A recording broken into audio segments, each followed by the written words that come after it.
Olá, queridos. Você crê no Espírito Santo? Você já o recebeu em sua vida? A promessa de Deus a respeito do Espírito Santo será o tema do nosso devocional de hoje.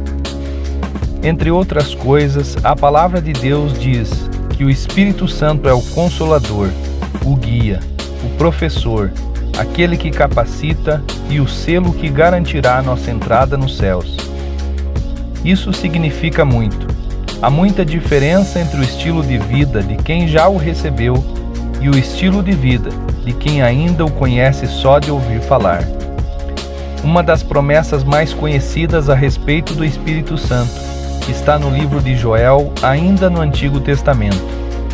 Ao ler esse texto, percebemos que, literalmente, o derramamento do Espírito Santo é um divisor de águas, um divisor de vidas. Joel 2:28. E depois disso, derramarei do meu Espírito sobre todos os povos.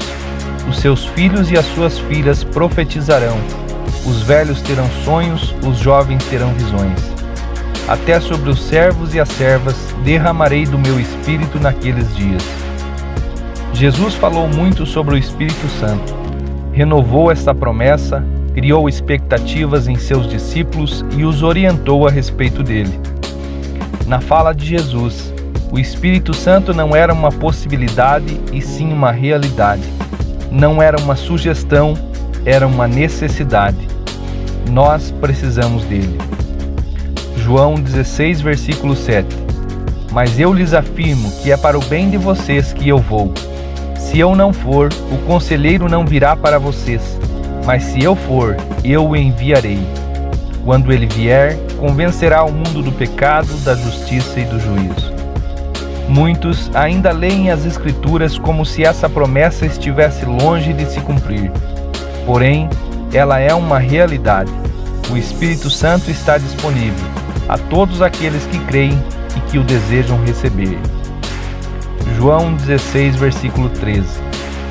Mas quando o Espírito da verdade vier, ele os guiará a toda a verdade. Não falará de si mesmo, falará apenas o que ouvir, e lhes anunciará o que está por vir. Ele me glorificará, porque receberá do que é meu e o tornará conhecido a vocês. Eu e você não precisamos mais esperar. Imagino que a notícia e a orientação de Jesus aos discípulos de esperarem em Jerusalém até que o Espírito viesse sobre eles tenha gerado grande expectativa e anseio. Isso deve ser mantido em nossos corações. O Pentecostes aconteceu para os discípulos há quase 2000 anos, mas para mim e para você pode acontecer agora. Creia, busque-o e seja cheio do Espírito Santo da promessa. Atos 2, versículo 1. Chegando o dia de Pentecostes, estavam todos reunidos num só lugar. De repente veio do céu um som, como de um vento muito forte, e encheu toda a casa na qual estavam assentados. E viram o que parecia línguas de fogo que se separaram e pousaram sobre cada um deles. Todos ficaram cheios do Espírito Santo e começaram a falar noutras línguas, conforme o Espírito os capacitava. Encerramos nosso devocional, certos de que ele virá para marcar nossas vidas e irá nos transformar. João capítulo 20, versículo 22. E com isso, soprou sobre eles e disse: recebam o Espírito Santo. Deus abençoe seu dia.